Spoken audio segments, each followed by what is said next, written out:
Assalamualaikum warahmatullahi wabarakatuh. Berikut adalah skema ringkasan yang sudah saya buat untuk pertemuan ketiga ini, yaitu kita bahas mengenai kejadian dan proses likuidasi dalam persekutuan. Nah, sebelum kita mengenal proses terminasi dan likuidasi, kita bahas ke yang pertama dulu, yaitu proses disosiasi atau proses pengunduran diri, yang mana adalah konsep hukum mengenai pengunduran diri sekutu karena beberapa kejadian. Yang pertama, sekutu meninggal. Yang kedua, sekutu secara sukarela mengundurkan diri, misalnya pensiun. Yang ketiga, keputusan pengadilan. Keputusan pengadilan ini bisa saja meliputi tindakan salah seorang sekutu yang terlibat melanggar hukum gitu atau wan prestasi. Jadi secara signifikan akibatnya negatif bagi persekutuan. Kemudian pengunduran diri ini atau disosiasi itu tidak semuanya menimbulkan pembubaran persekutuan. Banyak disosiasi yang hanya melibatkan pembelian kepemilikan sekutu yang mengundurkan diri. Misalnya salah satu sekutunya mengundurkan diri, maka kepemilikannya dibeli sama sekutu yang lain, yang sudah kita bahas di bab sebelumnya. Kemudian dibandingkan si persekutuan ini harus melakukan terminasi dan membubarkan bisnis persekutuannya begitu. Kemudian selanjutnya adalah pembubaran atau dissolution. Nah, pembubaran ini itu merupakan pengakhiran persekutuan.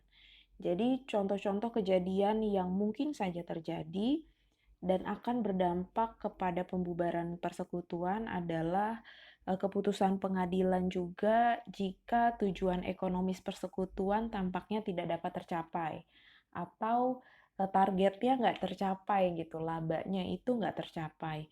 Yang kedua, bisa juga karena salah seorang sekutu ini terlibat dalam tindakan wan prestasi atau tindakan melanggar hukum yang membuat persekutuannya ini nggak mungkin dilanjutkan lagi. Jadi karena tindakan hukumnya ini itu berdampak sampai ke persekutuannya.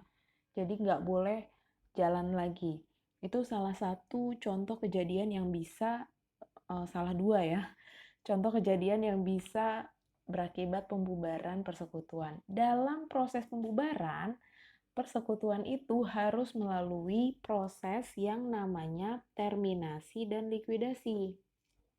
Jadi, proses terminasi dan likuidasi ini dimulai itu setelah pembubaran persekutuan. Jadi pembubaran dulu dia harus melalui proses terminasi dan likuidasi. Nah, jadi persekutuan ini tetap harus beroperasi, tapi hanya untuk tujuan khusus, yaitu untuk penyelesaian proses bisnisnya. Proses terminasi dan likuidasi ini seperti apa sih? Jadi, contohnya adalah misalnya penyelesaian hutang-hutang persekutuan, liabilitasnya harus diselesaikan, kemudian penagihan piutangnya harus diselesaikan, kemudian mengkonversi aset non-kasnya menjadi kas. Jadi gedung, kemudian tanah itu harus dijual, dikonversi menjadi kas. Kemudian pembagian modalnya ke para sekutu. Itu adalah proses terminasi dan likuidasi. Gitu. Setelah itu dalam proses likuidasi ini maka persekutuan ini harus membuat laporan realisasi dan likuidasi persekutuan atau biasa dikenal dengan laporan likuidasi.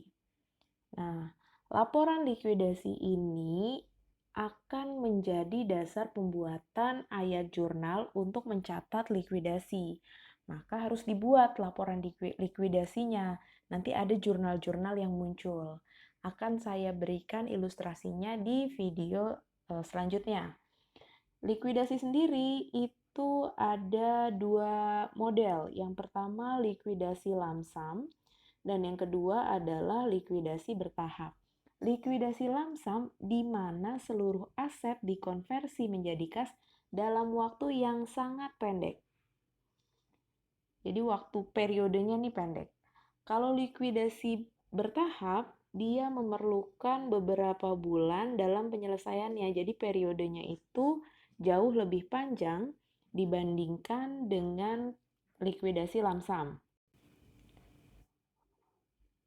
Likuidasi bertahap ini atau installment liquidation itu merupakan likuidasi yang secara umum itu memerlukan beberapa bulan dalam penyelesaiannya.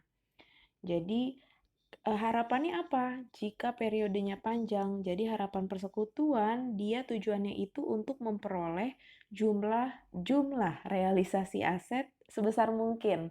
Contohnya gini, kalau likuidasi lamsam itu kan karena waktunya pendek, jadi penjualan asetnya ini terburu-buru. Ilustrasinya seperti orang jualan rumah tapi BU. Dia beli 1 miliar, dijual 900 juta. Nilainya turun karena butuh, karena periode penjualannya harus pendek gitu. Tapi kalau likuidasi bertahap, si anggota sekutunya ini berharap dengan ditahan dulu dijualnya, dia akan meningkatkan nilai jual minimal dia nggak defisit gitu para anggota sekutunya. Nah, itu bedanya likuidasi lamsam dengan likuidasi bertahap. Sekian video ringkasan dari saya.